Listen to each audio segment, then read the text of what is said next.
عالم اسلام کے مسلمانوں کو اور بالخصوص ہمارے ملک ہندوستان کے سارے مسلمان اور ریاست تلنگانہ و حیدرآباد کے مسلمانوں کو عید کی مبارکباد پیش کرتا ہوں، اور عید کی مبارکباد کے ساتھ ساتھ سارے عالم اسلام کے ان حاجیوں نے جنہوں نے اس سال حج کی سادہ یا چھوٹا سا اگر کوئی چھوٹی سی تکلیف دیتا ہے تو ہماری انا بیچ میں آ جاتی ہے، ہماری شان بیچ میں آ جاتی ہے، ہماری شوکت بیچ میں آ جاتی ہے، ہماری طاقت بیچ میں آ جاتی ہے۔ ارے اس چیز کو بیچ میں نہ لاؤ۔ اگر تمہاری عزت سے اگر کوئی کھیل رہا ہے، اگر تم کو کوئی تکلیف دے رہا ہے، اگر کوئی تم کو آزما رہا ہے، تو ایسے وقت میں ہم کو صبر کا دامن تھامنا ہوگا، صبر کے ساتھ اللہ پہ چھوڑ دینا ہوگا کہ ہاں اللہ دیکھے گا۔ اور اگر تمہارا بھائی ہے تو نظر انداز کرو چھوٹی غلطیوں کو، نظر انداز کرو چھوٹی موٹی چیزوں کو، نظر انداز کرو ان باتوں سے جن کو تم کو تکلیف ہوتی ہے، اور پھر یہی کہو کہ ہم آگے بڑھتے ہیں، ہم نے تم کو معاف کیا۔ لیکن آج ہم دیکھتے ہیں کہ چھوٹی چھوٹی باتوں کے لیے ایک دوسرے کا قتل ہو رہا ہے، چھوٹے زمین کے ٹکڑے کے لیے ہم دست گریباں ہو رہے ہیں اپنوں سے۔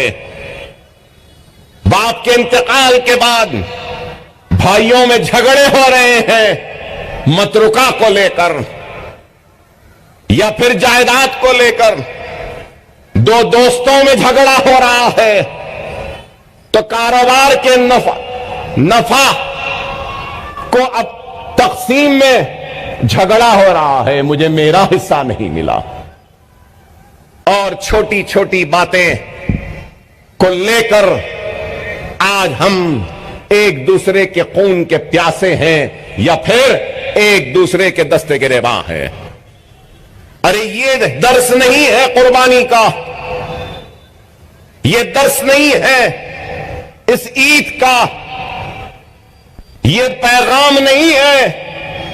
ارے اپنے خوشیوں کی قربانی دو، اپنے نفس کی قربانی دو، اپنے خواہش کی قربانی دو، اپنی انا کی قربانی دو، اللہ کی رضا کے لیے اپنی اولاد اور اپنی جان کی قربانی دے دو۔ یہ اصل معنی میں قربانی ہے، یہ اصل معنی میں یہ درس ہے، اصل معنی میں اللہ کی اطاعت ہے، اصل معنی میں یہ ایثار و قربانی کا۔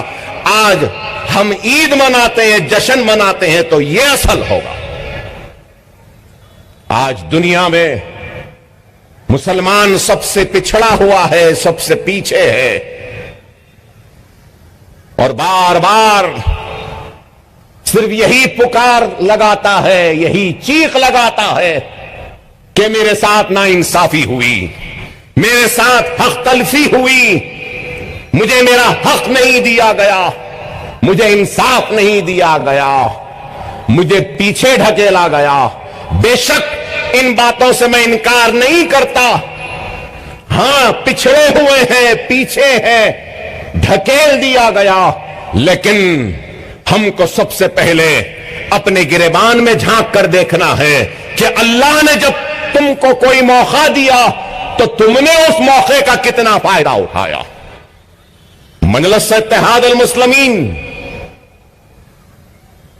حکومتوں سے لڑتی ہے، جھگڑتی ہے اپنے حق کے لیے، انصاف کے لیے، مسلمانوں کی پسماندگی کو دور کرنے کے لیے ایوانوں میں آواز کو بلند کرتی ہے، اقتدار سے ڈرتی نہیں، گھبراتی نہیں، نہ جیلوں سے گھبرائی نہ ڈری ہے، نہ وقت کے حکمرانوں سے گھبرائی ہے۔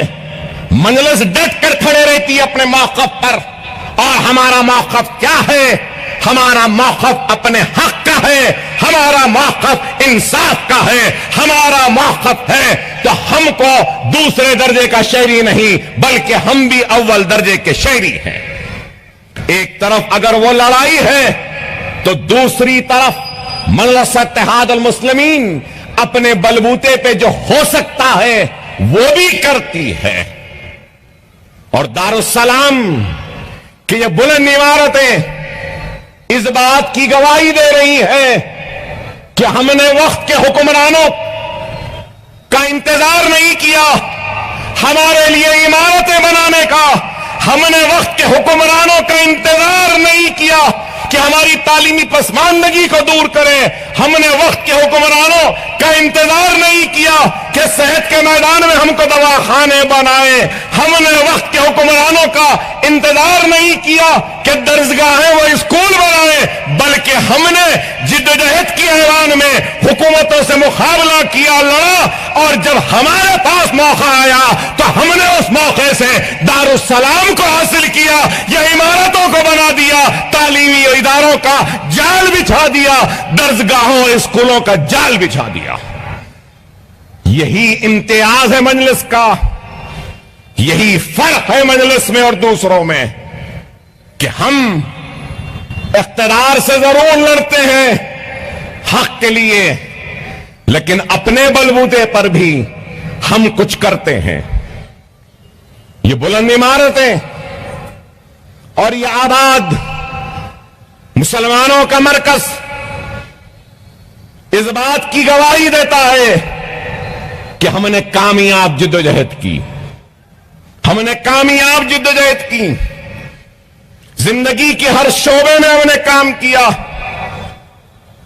چاہے تعلیم کا میدان ہو، معاشی میدان ہو، یا بنیادی سہولتوں کا معاملہ ہو، یا پھر قوم کو انصاف دلانا ہو یا ان کا حق حاصل کرنا ہو۔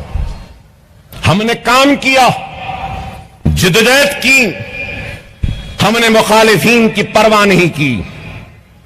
مخالفین کا کام ہے مخالفت کرنا اور کرتے رہیں گے وہ، لیکن مخالفین کی مخالفت کی پرواہ کیے بغیر ہم آگے بڑھتے رہے اور آپ کی حق کی لڑائی کو لڑتے رہے۔ ہم نے محنت کی، کوشش کی، اور اس جدوجہد اور اس مصائب و مشکلات کے سفر میں جیل بھی جانا پڑا، پولیس کی لاٹھیاں بھی کھانی پڑی، اپنے سینوں پر گولیاں بھی کھانی پڑی، تو لیکن ہم نے کبھی حق کی لڑائی کے لیے حکومتوں کے سامنے اپنے گھٹنوں کو نہیں ٹیکا۔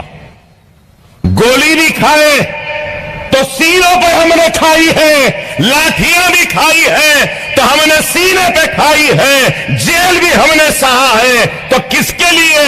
آپ کے وقار کے لیے، آپ کی عظمت کے لیے، آپ کی شان کے لیے، آپ کی شوکت کے لیے، آپ کے حوصلوں کے لیے، آپ کے عزم کے لیے۔ خدا را اس بات کو سمجھو، زندگی میں ایک راہ ہونی چاہیے، بے راہ روی کی زندگی کو ترک کرو اے نوجوانوں، خدا را میری بات کو سمجھو، زندگی میں ایک راہ بناؤ، ایک منزل بناؤ اور اس منزل پہ چلو۔ بے راہ روی کی زندگی کامیابی نہیں دیتی۔ نوجوان نسل آج یہی چاہتی ہے اور یہی بار بار کہتی ہے کہ ہمارے ساتھ ناانصافی ہوئی، ناانصافی ہوئی۔ ہاں بے شک ہوئی، غیروں کی ناانصافی پر آواز تو ہم بلند کرتے ہیں، لیکن کیا کبھی کبھی اپنے گریبان میں جھانک کر دیکھا کہ تم نے اپنے آپ سے کتنی ناانصافی کی ہے؟ اپنی قوم کے ساتھ تم نے کتنی ناانصافی کی؟ اپنی ملت کے ساتھ کتنی بڑی ناانصافی کی؟ آج ہم کو اس بات کو سمجھنا ہوگا کہ اگر آج ہم اپنے زندگیوں میں ایک تبدیلی نہیں لائیں گے تو پھر ناکام ہوں گے.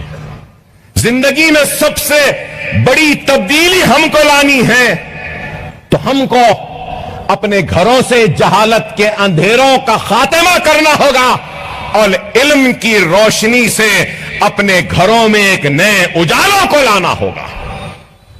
علم ضروری ہے, تعلیم ضروری ہے. علم اور تعلیم کے ذریعے جہالت کا خاتمہ ہوتا ہے, نئے اجالے آتے ہیں, نئے منزلیں ملتی ہیں, نیا راہ ملتا ہے, نئے راستے ملتے ہیں. تعلیم کے مواقع ہیں, ہم کو ان مواقعوں سے فائدہ اٹھانا چاہیے اور ہم کو ایک مرکز سیاسی پہ آنا چاہیے. اگر تم بکھرے ہوئے رہو گے, منتشر رہو گے تو حالات کا مقابلہ نہیں کر سکتے. نوجوانوں کی سب سے بڑی کمزوری اگر کچھ ہے تو معاف کرنا میرے نوجوانوں, سارے نوجوانوں کی نہیں کہہ رہا ہوں میں, لیکن ایک اچھی خاصی تعداد ہے نوجوانوں کی, ان کی بات کر رہا ہوں. ان کا کام کیا ہے؟ رات کو جاگنا, فجر کے وقت سونا, ظہر کے بعد اٹھنا. ارے وہ قوم جو فجر کو نہیں اٹھ سکتی, صبح نہیں اٹھ سکتی, وہ قوم دنیا کی دوڑ میں سب سے آگے کیسے رہے گی؟ دیر سے اٹھنے والا ہی ہے وہ جو دنیا میں سارے دوڑ میں پیچھے ہے. فجر کی نماز ہمارے اوپر فرض ہے, لیکن دیکھو تو سب سے کم تعداد اگر مساجد میں دکھائی دیتی ہے تو فجر کے وقت. خداراں میرے نوجوانوں, یہ رات میں جاگنا چھوڑو, رات میں جاگنا چھوڑو, صبح اٹھ جاؤ, روزی روٹی کی اور علم کی تلاش میں نکل جاؤ. صبح نکلو گے تو روزی بھی ملے گی, روٹی بھی ملے گی, علم بھی ملے گا, کامیابی بھی ملے گی اور دنیا کی قیادت بھی تم کو مل جائے گی اور دنیا تمہارے پیچھے ہوگی اور دنیا کے آگے تم ہوگے. صرف اس چیز پر عمل کرو. آج تکلیف ہوتی ہے کہ اگر صبح اٹھ جائیں تو کوئی نہیں ملتا, اگر حلقے کے دورے پہ 6:30 بجے نکل جاؤں تو کوئی نہیں ملتا. دارالسلام میں کبھی 11 بجے آ جاؤں تو تعداد کم رہتی ہے, 1 بجے آ جاؤں تو بڑا مجمع دکھائی دیتا ہے. نہیں میرے بھائی, سمجھو اس بات کو, یاد رکھو قوموں کی تعمیر اینٹ کے ڈھیر سے یا مٹی کے تولوں سے نہیں ہوتی. قوموں کی تعمیر عزم سے ہوتی ہے, حوصلوں سے ہوتی ہے, ہمت سے ہوتی ہے. عزم و حوصلہ تم کو نمازوں سے ملے گا, اتحاد سے ملے گا اور مرکز سیاسی سے ملے گا. اس بات کو سمجھو, اس بات کو سمجھو. خدا را بے راہ روی کی زندگی کو ترک کرو.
گیا.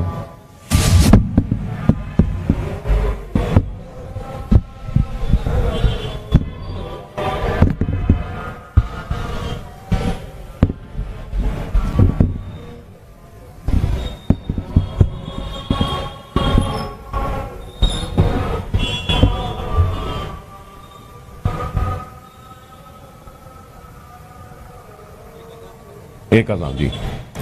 تو میں آپ سے یہی کہہ رہا تھا کہ قوموں کی تعمیر اینٹوں کے ڈھیر سے یا مٹی کے تودوں سے نہیں ہوتی. قوموں کی تعمیر عزم سے ہوتی ہے, حوصلوں سے ہوتی ہے, ایمان سے ہوتی ہے, اتحاد سے ہوتی ہے.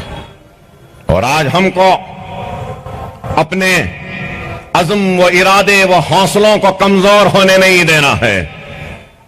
اگر کوئی یہ سمجھ رہے ہیں کہ اپنے 9 سالہ اقتدار میں انہوں نے ہمارے حوصلوں کو کمزور کرنے میں کامیابی حاصل کی تو وہ احمق ہے.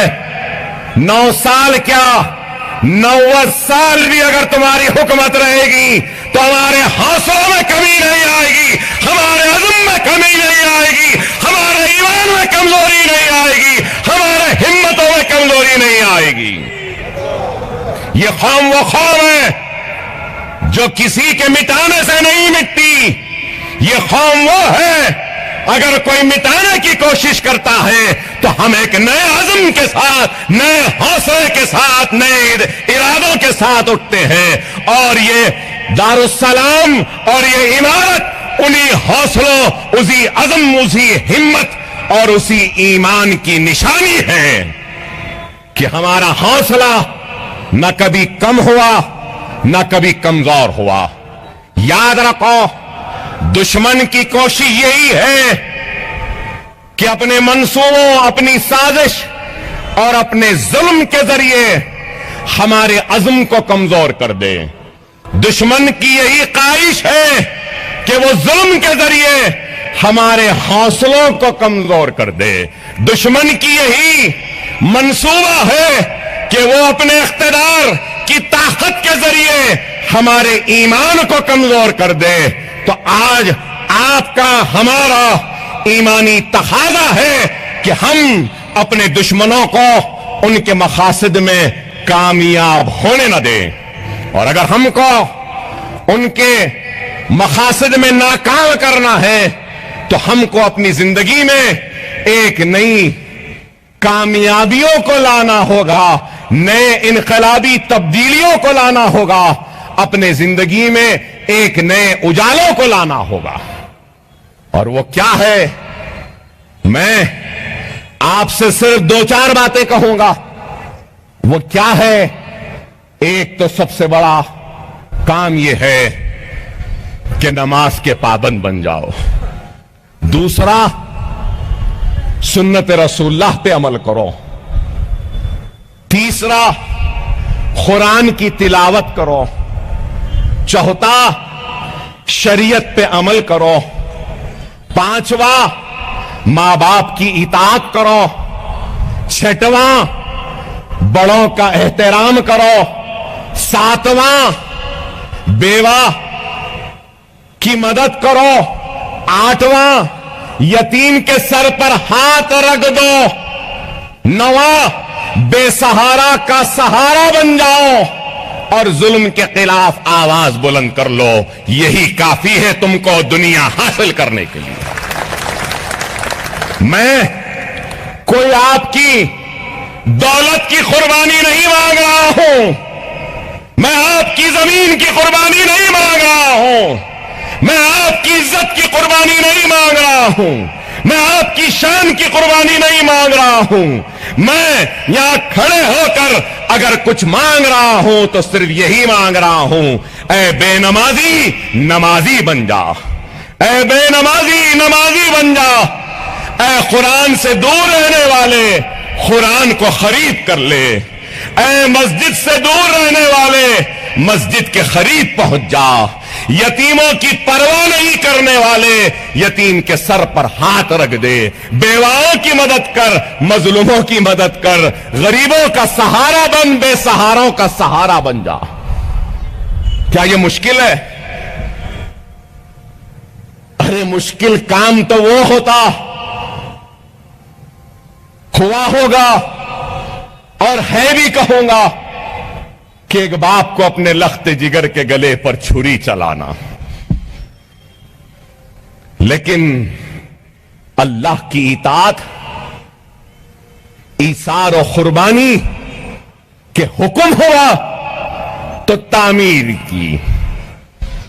ارے یہی ہے حج، کیا عالم ہے، کیا عرفات کا میدان ہے، سفید روئی کے پہاڑ کے مانند بس دعائیں ہو رہی ہیں۔ ارے دیکھو، امیر و غریب، رئیس یا غریب، بادشاہ یا پھر رعایا، بڑا چھوٹا، ہر کوئی بس ایک جگہ برابر جمع ہے اور اللہ کے آگے ہاتھ پھیلائے مانگ رہا ہے۔ اتحاد ہے، مرکز ہے۔ ارے سمجھو، اس درس کو سمجھو، اس پیغام کو سمجھو۔ جب تک ہماری صفوں میں اتحاد نہیں پیدا ہوگا ہم ناکام ہوتے رہیں گے۔ بے شک اس میں کوئی دو رائے نہیں، کوئی شبہ نہیں کہ اکبر الدین اویسی نے سب کچھ کیا یا اکبر الدین اویسی نے سب اچھا کیا یا اکبر الدین اویسی سب سے اچھا ہے۔ بے شک نہیں ہے، میں سب سے برا ہوں، بہت کام کرنا باقی ہے، ابھی بہت کچھ کرنا باقی ہے۔ میں ہرگز و قطع یہ نہیں کہوں گا کہ میں نے بہت کیا یا بہت کامیاب ہوں، نہیں، میں کامیاب اسی وقت ہوں گا جب میرا کام، میرے خدمات کو اللہ قبول کرے گا۔ اکبر الدین اویسی نے کبھی اپنے خدمت میں اپنے نفس کو آنے نہیں دیا، اپنی خواہش کو آنے نہیں دیا۔ کوئی یہ نہ سمجھے کہ اکبر الدین اویسی اپنے خدمات، اپنی قربانی اور اپنے خون یا اپنے جیل یا اپنی محنت کے عوض میں اپنی آل کے لیے، اپنی اولاد کے لیے کچھ مانگ لے گا۔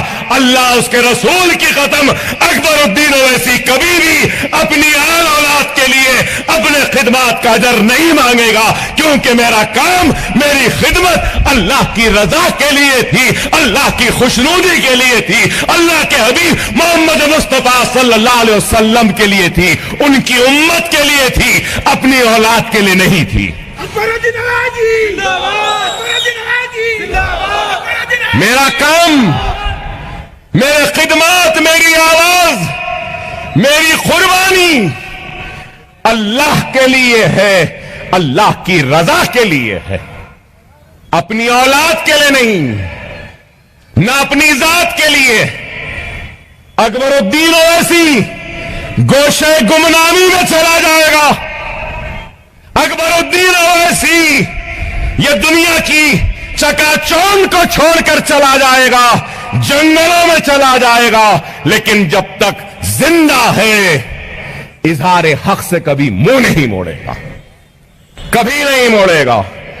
دنیا یہ نہ سمجھے کہ یہ آواز بہت کم گونج رہی ہے، نہیں، یہ آواز 35 برس سے گونجتی آئی ہے، گونج رہی ہے، انشاءاللہ آنے والے 30 برس تک بھی گونجتے رہے گی۔ یہ آواز مخالفین سے ڈرنے یا گھبرانے والے کی نہیں ہے، یہ آواز جیل سے ڈرنے والی آواز نہیں ہے، یہ آواز ہمارے دشمن جو ہیں، جو بیٹھے ہیں، جو سمجھتے ہیں کہ ہر ایک کو جس طریقے سے ڈراتے ہیں اکبر اویسی کو بھی ڈرا دیں گے، تو احمقوں، نادانوں، تم سے بھی یہ ڈرنے والی آواز نہیں ہے، کسی سے نہیں۔ یہ آواز ڈرتی ہے تو صرف اللہ سے ڈرتی ہے، یہ آواز اٹھتی ہے تو اللہ کی رضا کے لیے، یہ آواز اٹھتی ہے تو حبیب محمد مصطفیٰ صلی اللہ علیہ وسلم کی عاشقی میں، محبت میں، غلامی میں اٹھتی ہے، یہ آواز اٹھتی ہے تو کملی والے کی امتیوں کے حق کے لیے اٹھتی ہے، یہ آواز اٹھتی ہے تو مجلس اتحاد المسلمین کے لیے اٹھتی ہے۔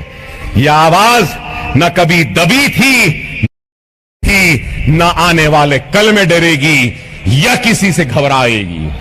ہم نے دیانتداری کے ساتھ، کسی سے بھی پوچھ لو، اکبر الدین اویسی نے کبھی بھی اپنی ذمہ داریوں سے پیچھے نہیں ہٹا، اکبر اویسی نے کبھی بے ایمانی نہیں کی، دھوکے بازی نہیں کی۔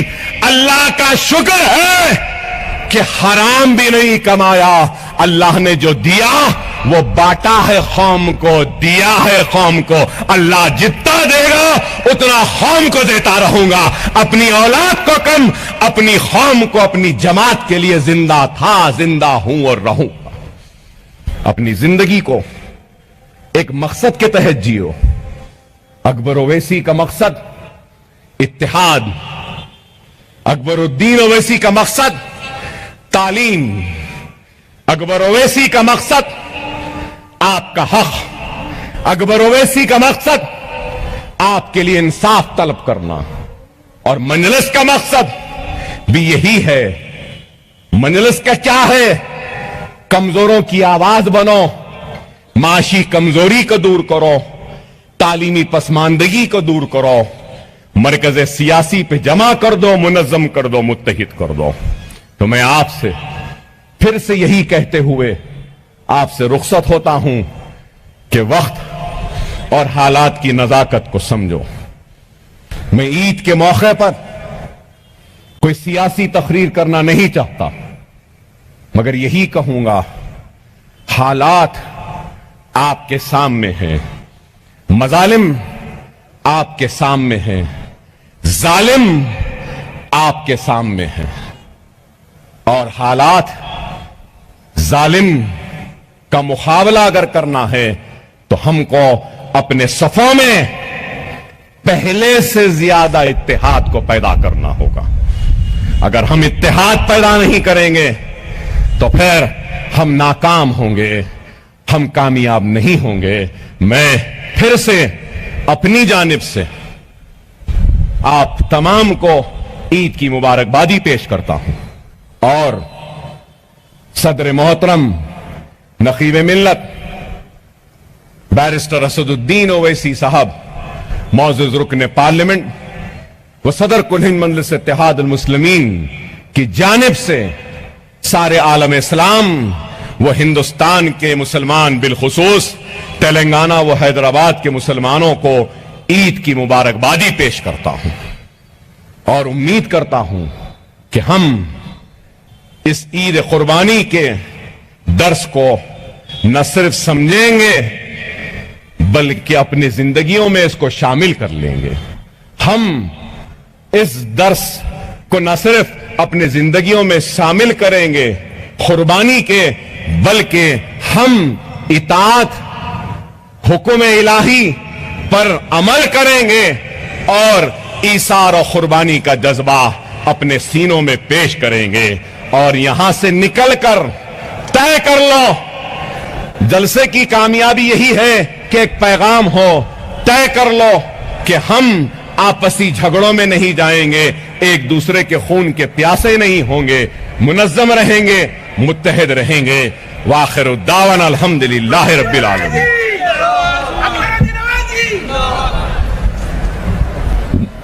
ڈسپلن کا مظاہرہ کرتے ہوئے